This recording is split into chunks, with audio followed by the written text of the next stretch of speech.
예수님은 우리에게 선한 목자가 되라라고 말씀합니다. 선한 목자는 어떤 사람이 선한 목자라고 생각하시는가요?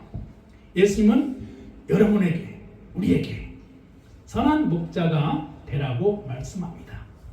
성경에 요한복음 10장 7절에 내가 진실로 너희에게 말하니 나는 양의 문이라 라고 말씀했습니다.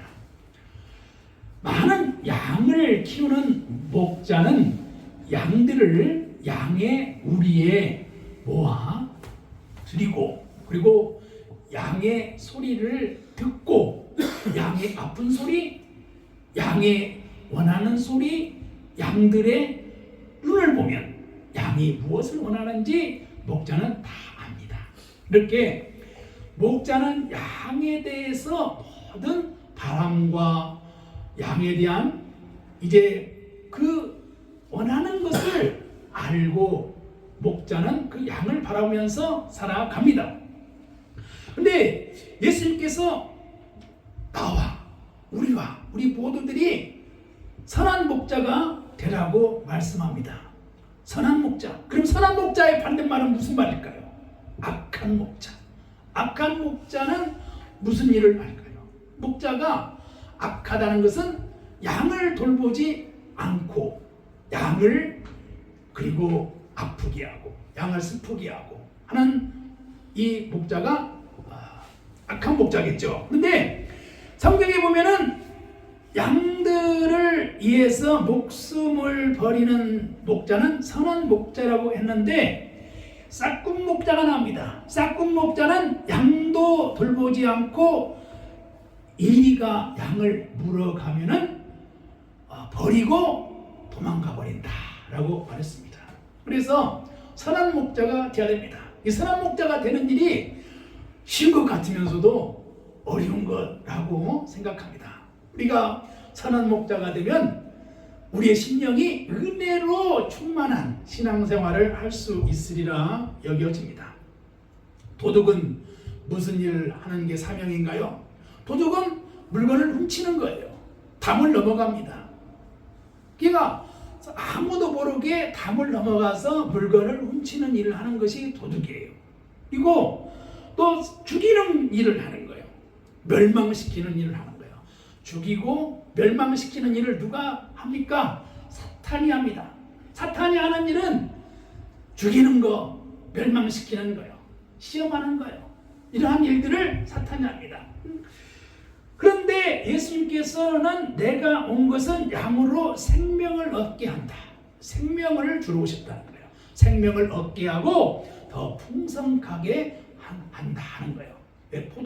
포도가 탐스러운 열매가 포도송이가 주렁주렁 많이 열려야 농부가 농사를 짓고 마음이 행복합니다. 그런 것처럼 예수님께서 오신 것은 생명을 얻게 하고 더 풍성하게 하러 이 세상에 오셨다라고 말씀하고 있습니다. 우리의 신앙생활이 선한 목자의 신앙생활을 해야 됩니다. 예수님께서 이 세상에 오신 것은 모든 마음의 아픔을 가진 사람, 마음에 슬픔이 있는 사람, 염려가 있는 사람의 모든 사람들의 마음을 이루어 주셨어요. 몸이 아픈 사람을 예수님은 고치러 오셨어요. 예수님은 치료하여 주시기에 위해서 예수님은 오셨다 이 말입니다. 그래서 예수님께서는 생명을 얻게 하고 더 풍성히 하기 위해서 예수님께서는 오셨다라고 말씀하고 있습니다. 우리가 신앙생활을 잘하기 위해서는 선한 목자가 되어야 됩니다. 싹군 목자가 되어서는 안 되겠죠. 싹군 목자는 양을 팔아넘깁니다. 싹군 목자는 거짓말을 합니다. 싹군 목자는 속입니다. 그래서 싹군 목자가 많으면 많을수록 교회의 성도님들은 마음이 아픈 거예요. 싹군 목자가 많으면 많을수록 양들은 갈 바를 알지 못하고 방황하는 거예요. 그렇기 때문에 예수님께서는 싹군 목자가 되지 마세요. 예수님께서는 선한 목자가 되게 해주세요. 이렇게 말씀한 겁니다. 우리가 살아가는 우리의 현대 사회에도 싹군 목자가 많아요. 아니면 선한 목자가 많을까요? 이 모든 사실은 주님은 알고 있다라고 하는 거예요. 주님은 알고 있어요. 어떤 사람이 선한 목자인지, 우리 주님은 어느 사람이 싹군 목자인지, 어느 사람이 악한 목자인지 우리 주님은 알고 계신다 이 말이에요. 하나님은 머리털까지도 세시는 분이요, 참새의 깃털도 다 하나님은 세시는 분이요. 그렇기 때문에 사람을 속일 수는 있지만 하나님은 속일 수 있다 없다? 하나님은 속일 수 없다. 그래서 하나님은 속일 수 없기 때문에 하나님은 싹군 목자인지 선한 목자인지 하나님은 구별하신다 라고 하는 것입니다. 그러므로 우리가 믿음 생활을 잘해야 되는 것입니다. 남들이 보든 보지 않든 간에 우리가 믿음 생활을 잘해야 되는 거예요. 그래 코람데오 신앙이라고 하잖아요. 하나님 앞에서 신앙생활 하는 것라고 말씀드리는 겁니다. 그래서 신앙생활을 잘해야 되는 거예요. 하나님께서 갚아주시는 거예요. 하나님은 궁극적 승리를 주시는 하나님이시다라고 하는 것입니다. 그래서 싹군은 양을 돌보지 않고 양을 버리고 양의 마음을 아프게 하고 양을 슬프게 하고 양을 이용하고 이렇게 하는 목자가 싹군 목자다 이 말입니다. 예수님께서는 선한 목자가 되라 이렇게 말씀하고 있어요. 어찌하든지 우리는 선한 목자로 살아가야 됩니다. 어찌하든지 우리는 생명을 사랑하는 목자가 되어야 됩니다. 우리는 어찌하든지 양을 위해서 눈물을 흘리면서 기도하는 목자가 되어야 된다라고 하는 것입니다. 우리나라의 근대사에 헐버트라고 하는 선교사님이 한국에 오셨어요. 이분이 1863년에서 1949년 63년 동안 조선이 개화되던 그런 시대, 이제 근현대사에 고종 황제와 함께 선교 활동을 했던 분이 헐버트라고 하는 분입니다. 그러니까 남북전쟁이 한창이던 1863년 미국 버몬트 주에서 대학 총장이었던 아버지가 또 목사님이셨어요. 이 아버지가 목사님이시고 대학 총장이고, 그리고 다트머스 대학 컬리지 창립자의 후손인 어머니사의 3남 3녀 중에서 둘째 아들로 태어났다 그래요. 헐버트 박사, 헐버트 선교사님이십니다. 그러니까 이분이 1886년 23살에 이제 대한제국, 그때 고종의 부름으로 우리나라에 오셨어요. 근데 상상해 보세요. 23살이면 젊은 청년입니다. 근데 젊은 청년이 한국에 왔을 때 무슨 일로 왔느냐라고 하는 거죠. 근데 유경공원이라고는 관리학교, 그러니까 대한제국의 최초의 학교를 설립하는데 고종의 명을 받아가지고 이제 거기에 영어 교사로 온 거예요. 그러니까 서양 문물이 들어오던 시기에 이제 고종 황제의 명으로 영어 교사로 부름을 받고 이제 온 겁니다. 근데 이분이 우리 한국에 오시기 전에 미국에서 2년 동안 이제 동양에 대해서 그리고 일본에 대해서도 한 2년 정도 이렇게 공부를 했다라고 합니다. 이분은 고종 황제로부터 정권 이임장을 받아가지고 우리나라가 1905년에 을사늑약이 있고 1910년에 한일합방이 있었거든요. 그러니까 제가 이렇게 책을 통해서 읽어보니까 그 당시에 고종 황제가 있을 때 일본은 도쿄 대학이 있었어요. 도쿄 대학. 그러니까 대학교가 있을 정도로 일본은 서양 문물을 일찍 받아들였고, 그리고 학교 교육이 근대화 교육이 일본에서는 이루어졌어요. 그런 도쿄에 대학이 있을 정도로 일본의 문화가 서구의 문명들이 받아들여졌고, 고종 황제 때 유경공원 어떻게 보면 우리 한국 쪽으로 표현하면 오늘날 교습소와 같은 수준이에요. 생각해 보세요. 도쿄 대학의 수준과 교습소와 같이 영어교사, 소수의 영어교사가 있는 그런 소수의 학원과 같은 이러한 대한민국의 처지라고 하는 것은 우리가 얼마나 서양 문물을 받아들이는 시기가 늦었는가를 상상해 볼 수 있었어요. 있었는데 이러한 그 헐버트가 영어를 가르치면서 조선을 사랑했어요. 한국을 사랑했어요. 그래서 한국의 많은 문화들을 이제 그 글로 썼습니다. 그리고 그 대표적인 것이 삼인필지라고 하는 한글로 된 이 책을 만들었어요. 그러니까 미국에서 온 서양의 선교사가 한글로 삼인필지라고 하는 책을 저술했는데 그 삼인필지라고 하는 책 안에는 거기에는 세계 지도, 한글 우리나라 지도가 그려져 있다고 그래요. 그러니까 그런 그 지도가 그려져 있고 한글로 이제 거기에 내용을 썼다는 거예요. 그런데 세종대왕 때 한글을 이제 창제를 하셨는데 사대부들은 양반들은 한글을 전시했어요. 그래서 많은 사람들이 양반 가문은 한자를 쓰고 한글을 전시하고 한글이 보급되지 않았어요. 근데 이 헐버트라고 하는 사람이 삼인필지라고 하는 책을 만들면서 그 안에다가 한글로 책을 만들어 가지고 미국에다가 보급을 했대요. 그러니까 한글을 애국에 번역한 최초의 애국인 선교사더라고요. 그러니까 이분이 한국 문화와 한국 개화 시기에 한국에 대한 많은 그 문화 문명들을 서양에 알린 사람이고 이 미국에도 많은 그 기고의 글들을 많이 썼어요. 한국에 대해서 많이 썼어요. 굉장히 심도 있고 깊이 있게 많이 썼어요. 한글에 대한 글도 깊이 있게 심도 있게 많은 이렇게 내용들을 이제 그 책에다가 저술을 한 것을 볼 수가 있어요. 저는 지금 헐버트라고 하는 책을 한 권 읽었는데 헐버트라고 하는 사람이 얘기를 하고 있어요.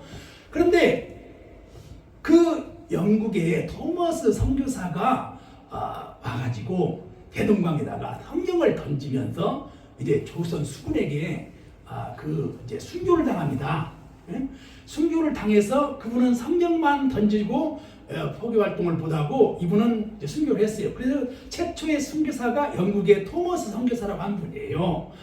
그런 분들이 있었고 또 한국에 많은 선교사님들이 들어왔을 때 그 교리적인 내용들을 통해서 선교를 많이 했습니다. 근데 헐버트라고 한 사람은 문화 선교를 하신 분이더라고요. 그리고 고종 황제와 함께 유경공원이라고 하는 관리박부에서 영어 교사 일을 하고 궁궐에서 선교 활동을 하신 분이더라고요. 그러니까 상상을 해보세요. 궁궐에서 왕과 함께 선교를 하는 선교사님과 아니면 민중들과 함께 바닥층에 있는 사람들과 함께 예수 그리스도의 이제 그 복음을 쪽복음을 전하면서 선교한 사람들과 내용은 좀 다르겠죠. 근데 저도 헐버트가 누구인지 처음 알고 들어본 적도 없고 한 번도 관심도 갖지 않았어요. 그런데 헐버트 조선의 꽃을 피우다라고 하는 이러한 책을 한번 보면서 헐버트에 대해서 이제 얘기를 하고 있는 것입니다. 근데 헐버트라고 하는 사람이 아리랑의 최초로 음계를 붙인 사람이에요. 우리가 아리랑 아라리요 이 노래를 부르지만 우리 조선의 민중들이 도레미파솔라시도 그 음계를 붙이진 않았거든요. 그런데 이 사람이 헐버트가 개 이름에다가 그 음계에다가 아리랑의 음계를 만드는 거예요. 그러니까 대단한 사람이잖아요. 그러니까 한국 민족의 그 어떤 고유의 노래를 개명에다가 그 음계에다 만들어 가지고 애국에 소개하고 보급한 사람이라 이 말입니다. 뿐만 아니라 헐버트는 이런 한글 학자고 또 우리나라가 을사득약이 있고 한인합방에 있을 때 그 헤이그에 그 특사를 보낼 때 거기에 일에 전폭적으로 관여한 사람이 이 헐버트라고 하는 사람입니다. 그러니까 안중근이 이제 또 히로부미를 저격하고 이제 붙잡혀서 시조를 당할 때 헐버트를 아십니까? 라고 물어봤어요. 그러니까 나는 헐버트를 만나본 적도 없고 알지는 않았지만 우리 한국인은 헐버트를 하루도 잊어서는 안 된다 라고 말을 했다고 합니다. 그러니까 이 헐버트라고 한 사람이 우리 그 고종 황제와 함께 특사로서 그 시대 궁궐에서 선교를 했던 인물인 것을 알게 되었습니다. 우리가 우리 시대의 역사 속에서 많은 눈물이 있었어요. 아픔이 있었어요. 한이 있었어요. 이러한 가운데에서도 서양의 선교사들이 한국에 들어와서 조선 민중들을 사랑하고 그리고 한국인을 사랑하고 그래서 그 이 헐버트라고 하는 분이 방화진의 그 묘지에 지금 거기에 묻혀 있습니다. 그러니까 그분이 묘비에는 그렇게 써 있다고 해요. 웨스턴 사원에 묻히기보다는 그 한국에 묻히기를 원한다. 이런 그런 내용의 글을 거기다가 썼다는 거예요. 이런 사람들이 있는 것을 보게 됩니다. 예수님께서는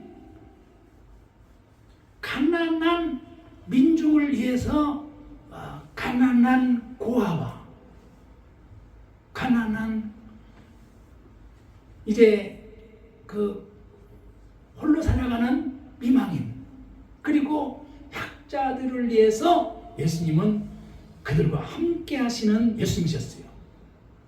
그러니까 예수님은 지극히 가난한 자 한 분을 사랑하시고 예수님은 양으로 아파하고 슬퍼하며 고통 가운데 있는 이들을 어루만져 주시고 싸매 주시고 치유해 주시기 위해서 예수님은 이 땅에 오셨다라고 하는 것입니다. 그래서 예수님은 말씀하시기를 나는 선한 목자라라고 말씀하셨는데 선한 목자는 양을 위해서 살아가고 양을 위해서 목숨을 버리신다 이렇게 말씀했어요. 그러니까 우리가 살아가면서 한 선교사의 삶이 많은 사람들에게 생명을 주고 문명을 개화시키고 발전을 이루어가는 이러한 삶의 일을 이루어가게 된 것을 보게 됩니다. 그러니까 우리 신앙생활도 선한 목자의 신앙생활하는 삶을 살아가야 된다라고 하는 것입니다. 예수님께서 그런 삶을 우리에게 원하고 바라셨어요. 예수님께서는 우리에게 날마다 이러한 삶을 원하고 바라고 계십니다. 모든 일에는 다 때가 있습니다. 잘 될 때가 있으면 좀 안 될 때도 있고 또 실패할 때가 있으면 성공할 때도 있는 것입니다. 그러므로 당망하지 마십시다. 좌절하지 마십시다. 하면 됩니다. 그리고 날마다 할 수 있는 능력을 주님께 달라고 기도하십시오. 그러면 하나님께서 기도할 수 있는 능력과 은혜를 주시고 또 일어설 수 있게 합니다. 좌절하지 맙시다. 그리고 실패가 있게 되려면 하나님께 기도합시다. 고난이 있게 되려면 감사합시다. 예수 믿는 믿음의 신앙의 우리 선진들은 우리 믿음의 사람들은 고난이 있을 때 감사했어요. 고난이 있을 때 기쁨으로 여겼어요. 그리고 때로는 하나님 앞에 기도했습니다. 그리고 시간이 지나면 하나님께서 때가 될 때 반복으로 강하게 축복해 주시고 길을 열어주시고 빛을 보여주시는 하나님 것을 우리가 깨닫게 됩니다. 때로는 동굴 속에 있는 것처럼 어두울 때가 있어요. 그러나 동굴 안에만 있는 게 아니라 동굴 밖으로 나오면 햇빛이 있고 찬란한 햇빛이 있어요. 찬란한 햇빛을 통해서 우리는 밝은 세상을 볼 수 있는 날이 있듯이 그러한 것이 있듯이 우리가 마음의 염려와 슬픔과 아픔은 주님께 맡기십시오.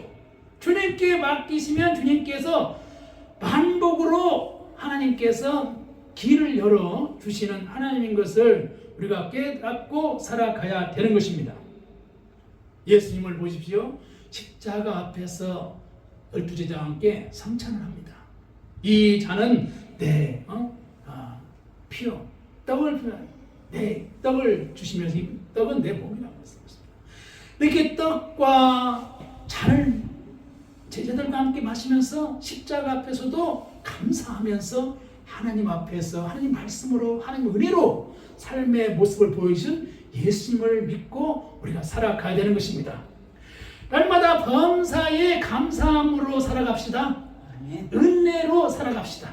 좋은 일이 오는 것입니다.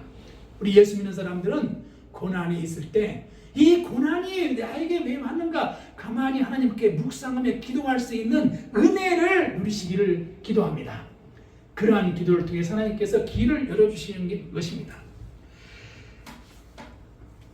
성령은 우리에게 능력도 줍니다. 성령은 우리에게 예언할 수 있는 특권도 주십니다. 성령은 우리에게 영을 분별할 수 있는 하나님의 사랑을 알게 합니다. 성령은 또 방언도 말하게 합니다.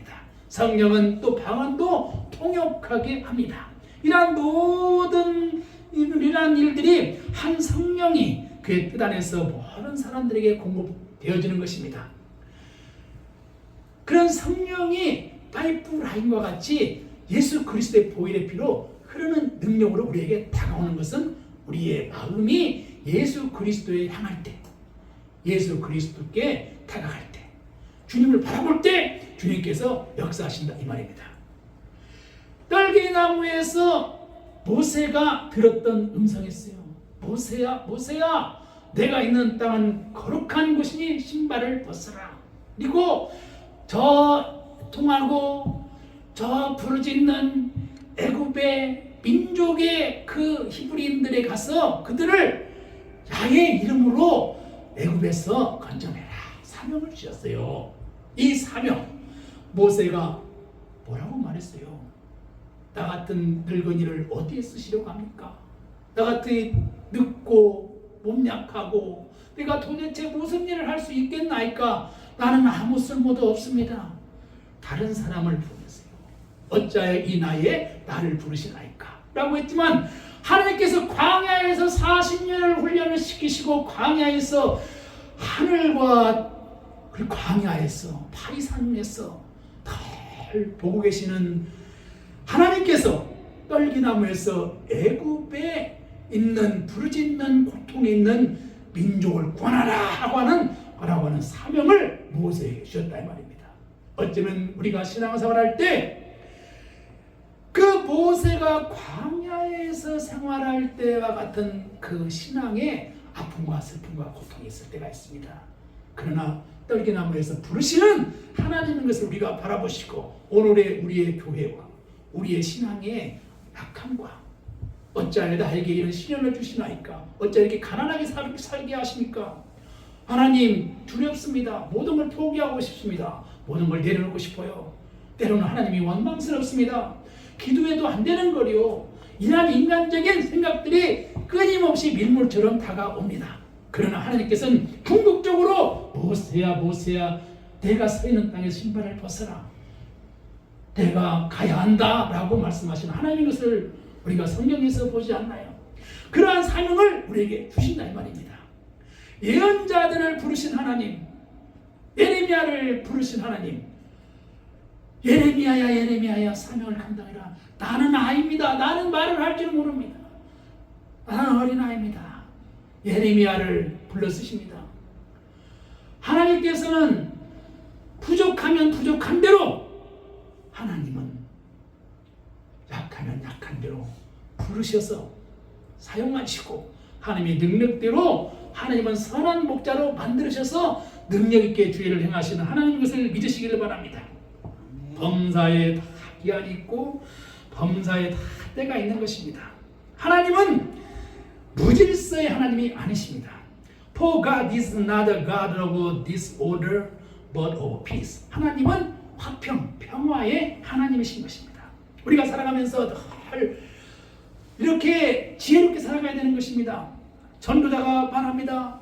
인생을 다 살았습니다. 솔로몬과 같은 솔로몬의 그 웅장한 거대한 성전을 지켜야 했는데 솔로몬은 그의 삶의 모든 것을 다 이루었는데 전도서 기자는 뭐라고 말할까요? 전도서 기자는 모든 것이 헛되도다. 모든 것이 다 헛되다고 말했습니다. 그렇습니다. 우리가 삶에 있어서 모든 것이 때로는 헛된 것 같기도 하고 때로는 구름에 지나가는 새와 같기도 하고 또 바다의 물고기 같기도 하고 인간의 연약함과 다약함 속에서 무슨 의미가 있겠는가 이런 험한 생각도 끊임없이 밀려옵니다. 그럴 때마다 우리는 기도가 됩니다. 예수의 능력 주시옵소서, 은혜 주시옵소서, 그리고 악한 사단의 생각은 끊게 하여 주시옵소서. 예수 그리스도의 능력으로 그리스도의 군병에 대해서 능력 있게 성공하게 하여 주시옵소서. 이렇게 기도해야 되는 것입니다. 우리는 지혜로운 삶을 살아가야 됩니다.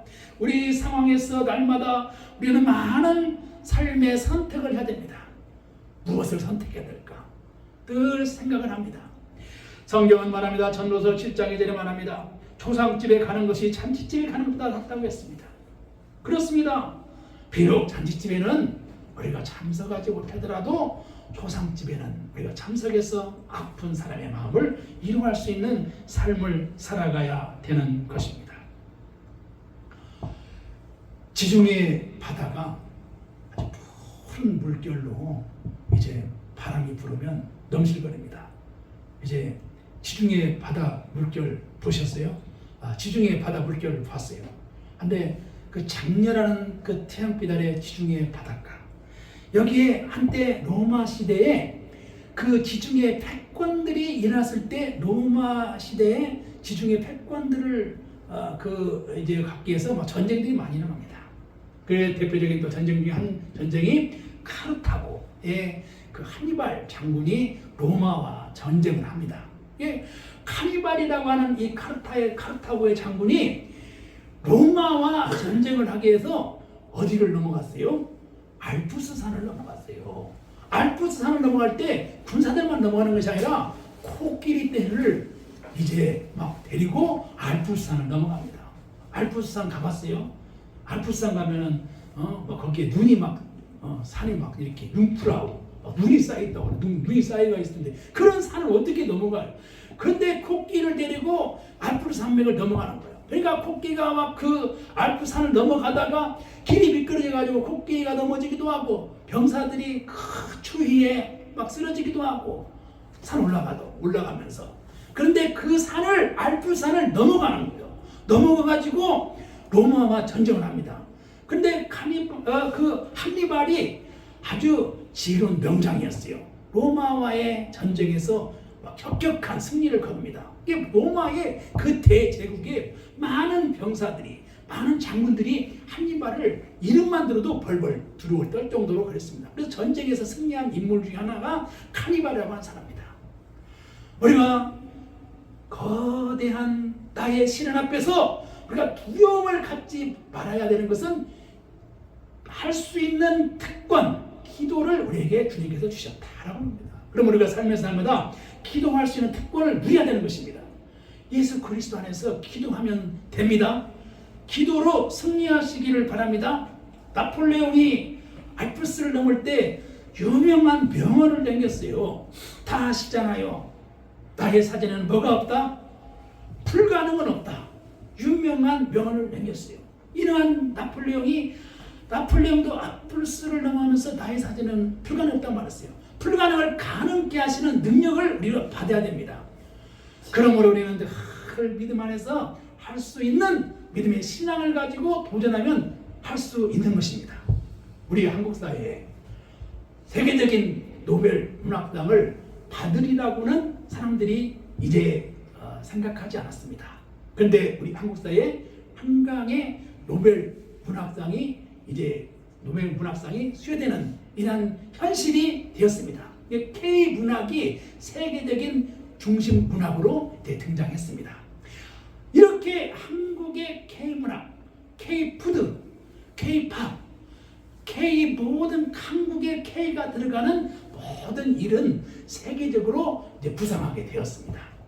우리는 지금 AI 인공지능 시대에 살아가고 있습니다. 세금을 AI 인공지능에도 매겨야 되느냐, 매기지 않아야 되느냐, 그러한 논쟁을 하는 시대에 살아가고 있습니다. 이러한 시대에 우리는 믿음 안에서 그리스도인들이 이 시대의 교회와 사회와 우리의 신앙 안에서 그리스도의 사랑과 은혜로 하나님이 원하시고 바라시는 생명을 더 풍성케 하는 일에 앞장서서 기도해야 될 줄 믿습니다. 예수님께서 나는 선한 목자라 이렇게 말씀했어요. 나의 가정에서도 나의 자녀들을 위해서 기도하는 목자된 마음으로 기도해야 됩니다. 교회에서도 목자된 마음으로 교회를 섬기고 사랑해야 됩니다. 내가 있는 모든 직장에서 내가 있는 모든 삶의 이제 자리에서도 목자로서 위대한 삶을 살아가야 되는 것입니다. 지혜를 주님께 구하면서 살아가야 된다라고 하는 것입니다.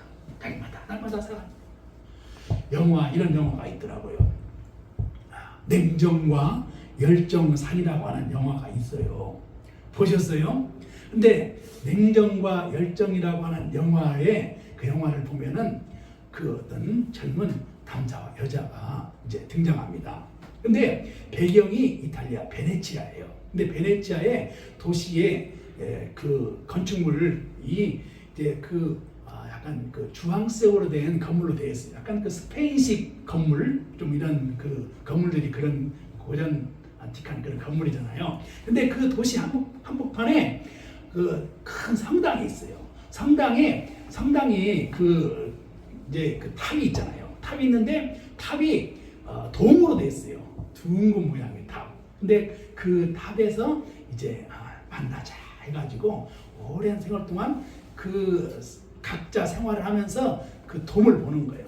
성당의 돔을 보는 거예요. 그리고 이제 젊었을 때 만나가지고 오랜 세월이 지난 다음에 그때 성당 돔의 꼭대기에 거기서 만나는 거예요. 가서 이제 기다리는데 연인이 왔어요. 가지고 둘이 이제 거기에서 만나는 그런 내용의 스토리가 있습니다. 근데 거기 배경이 이제 이탈리아 베네치아예요. 이탈리아 가보셨대요. 이런 그 배경의 스토리를 통해서 삶의 이야기를 배우면서 잔잔한 우리 삶의 이야기를 통해서 나의 삶은 어떻게 살았는가, 그리고 그 앞으로 나는 어떠한 삶을 살아가는가 한번 생각하는 시간도 보내면서 마음의 평안을 얻을 수가 있었습니다. 우리는 살아가면서 많은 생각을 하고 살아갑니다. 좋은 생각을 많이 하시고 아름다운 생각을 많이 하시고, 그리고 하나님 앞에 기도하는 삶을 살아갈 때 이대한 이제 그 항해를 하는 선장처럼 예수 그리스도의 말씀을 듣고 이대한 항해를 하는 신앙 여정이 되시기를 주님의 이름으로 축원합니다. 예수님께서 선한 목자로 살아가라고 합니다. 우리의 교회도, 나의 신앙도, 나의 삶도 선한 목자가 되어서 하나님께 영광을 올려드리고 합심해서 기도하고, 그럴 때 우리에는 옥토에 뿌려진 씨앗이 많은 결실과 생명의 은혜를 받는 이런 100배, 60배, 30배, 100배의 열매를 맺는 이런 결실은 신앙의 삶이 되어야 되겠고, 그러한 삶이 우리의 삶에서 이루어지기를 축원합니다.